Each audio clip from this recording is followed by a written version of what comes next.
Friedrich Silaban, lahir di Bonandolok, Cianjur Mula-Mula, Samosir, Sumatera Utara, tanggal 16 Desember tahun 1912 meninggal di Jakarta, tanggal 14 Mei tahun 1984 pada umur 71 tahun, adalah seorang opsiter arsitek generasi awal di negeri Indonesia.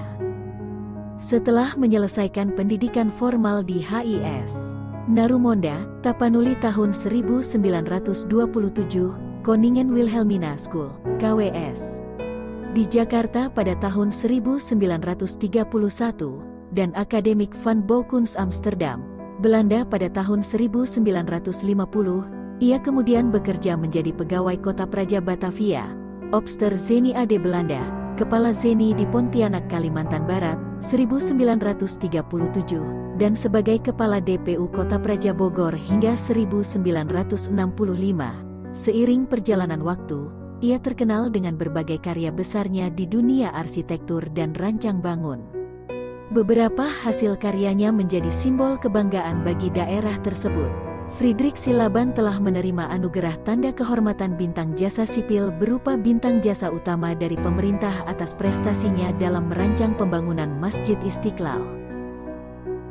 Friedrich Silaban juga merupakan salah satu penandatangan konsepsi kebudayaan yang dimuat di Lentera dan Lembaran Kebudayaan Harian Bintang Timur mulai tanggal 16 Maret tahun 1962, yakni sebuah konsepsi kebudayaan untuk mendukung upaya pemerintah untuk memajukan kebudayaan nasional termasuk musik yang diprakarsai oleh Lekra, Lembaga Kebudayaan Rakyat, Onderbu Partai Komunis Indonesia, dan didukung oleh Lembaga Kebudayaan Nasional, Onderbu Partai Nasional Indonesia, dan Lembaga Seni Budaya Indonesia, LESBI, milik Pesindo.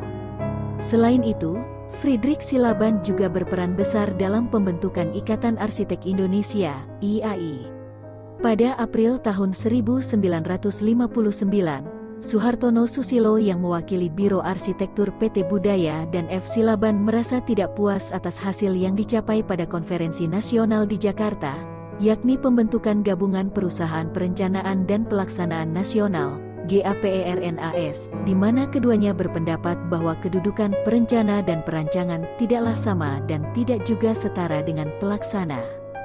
Mereka berpendapat pekerjaan perancangan berada di dalam lingkup kegiatan profesional, konsultan, yang mencakupi tanggung jawab moral dan kehormatan perorangan yang terlibat, karena itu tidak semata-mata berorientasi sebagai usaha yang mengejar laba, profit oriented. Sebaliknya pekerjaan pelaksanaan, kontraktor, cenderung bersifat bisnis komersial, yang keberhasilannya diukur dengan besarnya laba dan tanggung jawabnya secara yuridis formal bersifat kelembagaan atau badan hukum, bukan perorangan serta terbatas pada sisi finansial. Akhir kerja keras dua pelopor ini bermuara pada pertemuan besar pertama para arsitek dua generasi di Bandung pada tanggal 16 dan tanggal 17 September tahun 1959. Pertemuan ini dihadiri 21 orang, 3 orang arsitek senior, yaitu Friedrich Silaban, Muhammad Susilo, Liem Bewanci dan 18 orang arsitek muda lulusan pertama jurusan Arsitektur Institut Teknologi Bandung tahun 1958 dan 1959. Dalam pertemuan tersebut dirumuskan tujuan, cita-cita, konsep anggaran dasar dan dasar-dasar pendirian Persatuan Arsitek Murni, sebagai yang tertuang dalam dokumen pendiriannya, menuju dunia arsitektur Indonesia yang sehat. Pada malam yang bersejarah itu resmi berdiri satu-satunya lembaga tertinggi dalam dunia arsitektur profesional Indonesia dengan nama Ikatan Arsitek Indonesia disingkat IAI. Karya arsitektur. Gedung Universitas HKBP Nomensen, Medan, 1982. Stadion Utama Gelora Bung Karno, Jakarta, 1962.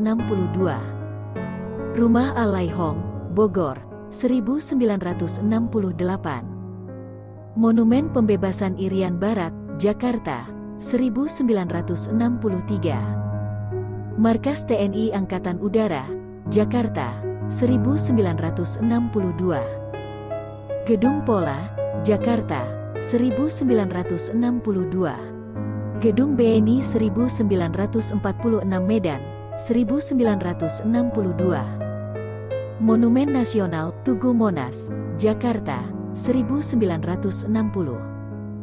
Gedung BNI 1946 Jakarta, 1960. Gedung BLLD, Bank Indonesia, Jalan Kebon Sirih, Jakarta, 1960.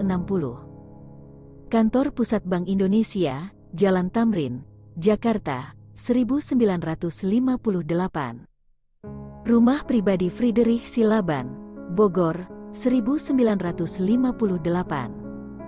Masjid Istiqlal, Jakarta, 1954. Friedrich Silaban memenangkan sayembara pembuatan gambar maket masjid dengan moto, Sandi, Ketuhanan, yang kemudian bertugas membuat desain Istiqlal secara keseluruhan. Istiqlal ini juga merupakan masjid terbesar di Asia Tenggara pada tahun 1970-an. Gedung Bentol, Jawa Barat, 1954. Gedung ini merupakan bagian dari Istana Kepresidenan Cipanas yang terletak di jalur Jalan Raya Puncak, Jawa Barat dan berlokasi tepat di belakang gedung induk dan berdiri di dataran yang lebih dari bangunan-bangunan lain. Gedung yang sering disebut sebagai tempat Soekarno mencari inspirasi dinamakan Gedung Bentol karena seluruh dindingnya ditempel batu alam yang membuat kesan bentol-bentol.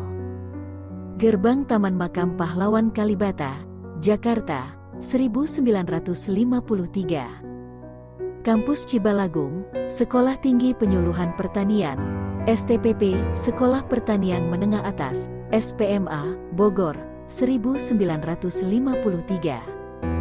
Sekolah pertanian ini telah melahirkan sejumlah tokoh kawakan di berbagai bidang. Beberapa di antaranya bahkan pernah menjabat sebagai menteri. Padahal sekolah yang kini berumur seabad ini sejatinya kawah candra di muka bagi penyuluh dan teknisi di bidang pertanian. Rumah Dinas Wali Kota Bogor, 1935, Friedrich Silaban memenangkan sayembara perencanaan Rumah Wali Kota Bogor, 1935, dan beberapa hotel. Dalam sayembara-sayembara tersebut, hanya dialah satu-satunya arsitek pribumi.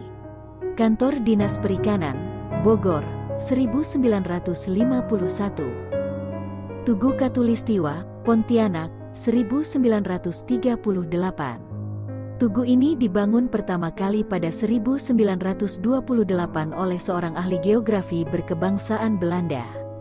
Pada 1938 dibangun kembali dan disempurnakan oleh Friedrich Silaban.